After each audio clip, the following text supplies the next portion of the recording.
Hello, Guardians. It is Ebontis here. If you guys are catching this in the morning of the August 30th when this goes live, I put this up a couple hours early just to try and catch some of your attention. So if you are up and want to catch the Last Word podcast that I do with Lord Cognito, we're going to be recording that one 8 a.m. Central Time live on my Twitch channel, twitch.tv/Ebontis. So if you want to catch that one there, we'll be talking about seasons and lots of things that I'm going to break down in this video and a couple others on this channel. I wanted to get my thoughts out there. I'm going to record this in a couple of pieces because Luke Smith put out another article with regard to the seasons in Destiny 2, and we've got a lot to break down. So I'm going to probably do this in 3 pieces. First, kind of about the evolving world, which is going to be this video. Second one is going to be about the artifact, and I can go on forever about that thing. And the third is going to be kind of the season ranks and what we're going to expect there, which is a new thing as well. So first, today, right now, what I want to talk about is kind of the evolving world of Destiny. We know in October that we're going to be getting a Rise of Iron-sized expansion with Shadowkeep. We're going to get changes to Armor 2.0. They're going to have difficulty changes with Nightfalls. You may have seen those, like the Nightmare Hunts look like. We've got Adept, Hero, and Legend with crazy modifiers and stuff going on. New Light is coming and Cross Save is coming. Is here, basically. So there's a lot going on just alone with what we're getting. But they're also working on changing the way Destiny works going forward. In part 3 of his director's cut, Luke Smith stated that he wants Destiny to continue to be, he wants it to build into an evolving world. And one of the ways he states that in here is he also wants to build narrative momentum. We have a lot of stories right now that are just kind of floating in the air. Take Mara Sov, for example. Well, we talked to her in the throne room. She's got Petra, who she kind of works through. She left her throne room to go fight something we don't even know about. Her brother woke up. We don't know what happened to him. The Dreaming City is still locked in its perpetual 3-week cycle, which may or may not last forever. We don't know. We've got the Drifter, who has visions with the Emissary, where he sees a Gambit coin, but it's got a triangle ship on it, which we still have never seen those yet. We've got Ada, who appeared out of nowhere with the Black Armory. We don't know too much history about her. We've got Callus, who's sitting out there with his crazy ship outside of Nessus, about to swallow the planet, but still keeping us at bay and still talking to us through Season of Opulence. Yeah, that's a lot of stuff, and all those things are kind of what you would call slightly unresolved. So one of the things that I think they want to try and do is, for one, bring resolution to stories, but also allow the world to evolve. Destiny 2 right now is a big game, and it's working on getting bigger with Shadowkeep. We've got the moon coming. We've got another raid coming on a different zone, and the game is getting very large. Now, some people may be like, hey, I play on PC. I have like a 10 terabyte hard drive. Who cares? Well, you have to imagine they still have to develop this game for consoles. Both the regular Xbox and PlayStation 4, whether you upgrade the hard drive or not, the base hard drive is 500 gigs. Now, if you have like the recent Call of Duty, not Modern Warfare, but last year's Black Ops 4, which was like 100 gig, Grand Theft Auto, not tiny, and then Destiny 2 is about to be 160 gig. You've just wiped out that hard drive. So there's a point where people probably say, hey, you can't have a 250 gigabyte game, or you need to find some way to change it. So that's one limitation that they're looking at, is just the actual like platforms that they have to develop for. Yes, PCs could have, the biggest game in the world. Cool. Well, they have a lot of art assets. Things are getting really high res. It's just a thing they have to consider. Now, some people may not care about that or may not like it very much, but it's something they have to consider. I don't know if it's as big of a driving force, but I assume that it's probably part of it. The other thing that you have to think about is take Destiny, and we're just going to basically make a stack of books. And year 1, Red War campaign, that's your first book. Then you have those Osiris expansion, set that one on top. Okay? Then you have the Mars campaign, set that one on top. Then we got Forsaken with Tangled Shore. There's a book. Dreaming City. There's a book. Then we had Ada, Drifter, Opulence. There's more and more. You guys see how you can't even see over the stack of books now? The idea here is you've got a very full director. We've got a lot of activities to do. And then, unfortunately, the problem is, for one, you have paradox of choice because you don't know what the hell to do. And you throw a new player into this and like, I don't know what to do. What do you do? The other problem is, if you just keep putting things on, you can't really have a world change. Now, some people are just like, well, hey, I just want to be able to go back and play my Forge when I want to. That may be a thing, and I'm not trying to discount your wants, because if you really like Forges, That's a fair thing. Make sure you play the season that has them in them. Because the idea is some of this is going to, they want to be able to have the ability to change the world in multiple ways, both physically, like actually how the place looks potentially, and then narratively as well, they want to move things forward. So physically is the thing. If you have ever heard of World of Warcraft, there are 2 giant continents. You may have played it, you may have not. But there are 2 huge continents with like 20 zones on each one. It was an insanely large game. You went through different expansions. Cataclysm added a completely different area. We had the Wrath of the Lich King, which added a whole different area. And those were adding on content as well. And then you had Cataclysm come out. Cataclysm ripped like a giant fire ravine from like the depths of, the underworld through both of those continents. They changed the way areas looked. Certain zones, certain dungeons were not even there anymore. Basically, they just kind of ripped everything up because there was a lore reason of some giant underground dragon. I don't even remember all the stuff behind it. I'm probably choppy on the details. But they completely threw the world in upheaval and even changed the way it looked, much less with the story that they used. Destiny would not really ever be able to do that if they just keep putting stuff on top. Because at some point, you're just going to be like, all right, I have like 60 planets to go to. What do I do now? At some point, that's not going to be that fun. The other thing that kind of brought all this, I think, to a head is we got Season of Opulence, and we had the 6-hour raid window. Now, while that raid window was too short, it really kind of brought everything to the forefront of what we have to do.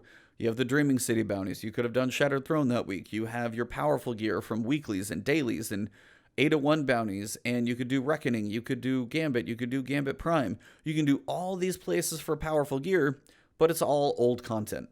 And they really are trying to get away from us going back to play old content over and over. As he had previously described, going to the Dreaming City was really cool the first time. Going to the Dreaming City for the 50th time, kind of less cool. It's real. I mean, at some point, you don't want to go back and play old stuff. You want to play the new top dog stuff. You don't want to go get powerful gear at the old content forever. It doesn't make the game feel fresh and fun. It's like, oh my god, I'm going back to the Dreaming City for the 70th time. This is old. I know it's where I can get powerful gear. I know how to do it, so I'm going to do it. Well, at some point, they probably want to stop the Dreaming City cycle and shut that place down. Just because that would be a way to, for one, finally put a close on that forever cycle so those people are not stuck in purgatory. And 2, it would also give you a reason never to go back there. Because, guess what? Things have been resolved, whatever's happened, and now we move on to future content. You don't have to play the old stuff. Some people may like that, some people may not. If you do like that, you like the progression of a narrative working forward, that's going to be kind of where this is headed. If you're not a fan of it, all I can say is potentially give this a chance because it sounds kind of cool. So, as they describe here, the world of Destiny 2 changes every season, or at least that's what they want it to do. And here's the prime example of how they describe this. And if they do this well, or even take this if it's like mediocre, like kind of done well, but still needs some working, if they can learn from the seasons as they go, this has potential to be very cool. So in the season of the Undying, this is the current season we have coming up with Shadowkeep, the portal to the Black Garden was opened as part of some quest name, and has awoken the Vex, and they are now pouring out across the surface of the moon. Working with Ikora, players will, this is where they get redacted, so no spoilers, do some stuff, go somewhere, fight some things, and solve a problem, aka redacted. By the end of the season, the portals will close, the world state will change, and the seasonal activity connected to it will actually go away. Yet, something remains. This will be just in time for Redacted to kick off the start of Season 9, Season of Dawn. So, in reference, he lists much farther down on the page, because this is near the top, he gives you kind of an idea how the previous annual pass could have worked if they can get to the point where it works how they want it to. Now, it may not have as smooth of a transition as I'm about to describe, but it is something they want to get to eventually to where they can really have things work and flow as cool as it sounds. So take Season of the Drifter. Say the week before or a few days before Season of the Drifter. Take the Season of the Forge. Take a couple days before Season of the Forge launches, and in your postmaster, you just get like a letter that says, be in the tower 10:15 on December 4th. Cool. Okay. So then you are in the tower, and Ada's crazy bananas bonkers ship flies in. She transmats off the ship. She walks through the tower down to the Black Armory, opens the door that's been shut for a while. She introduces you to the armory, sends you off on quests, and as you're going through the season, you're doing quests and lighting the forges, and the more forges you open up, her Black Armory changes effects. Like when you walk in there, it's going to look different. Maybe there's more weapons, maybe more things are lit up, maybe there's more, weapons that you can work on now that more forges are available. All of those things are progressed throughout the season. Somewhere throughout the season, her and the Drifter get in a bit of a spat. There's maybe a little brief cinematic one week when you log in. They get a little bit of, a tiff going on. So then as her and the Drifter are going along, then there kind of tends to be this little rift between them as it gets towards the end of the season. You've got Ada, who's been having you work on her bounties and stuff like that. But maybe if you've earned the Dredgen title, so you might get early dibs, but eventually probably everybody, the Drifter's probably going to want you to start working on stuff for him. He's like, hey, I've got this thing coming up to work on. Can you go do a couple bounties for me? This would help me out. Also, at some point, there's maybe a little cinematic, or maybe it's in the first one. The Drifter sees some schematics behind Ada, and he's like, those look really like a really cool weapon. I want those schematics. How do I get them? Well, as the season comes to a close, you also start to notice that the Black Armory where Ada's standing starts to empty out. You see that she's like packing up her stuff. She's getting ready to leave as the season comes to a close. And then finally, on the last day, she walks out of the tower. She leaves on her crazy ship, and the Black Armory closes. The forges would no longer be available, but the weapons she had allowed you to work on, those schematics that had, disappeared as you'd gone through the season towards the end, you couldn't find them anymore. Drifter was asking about them, nobody knew. Check with Banshee at the end of the season, or maybe the new season. Hey, Ada left me these schematics. I will be kind of bringing these through my weapon inventory every so often. So that kind of explains how they want to evolve the world.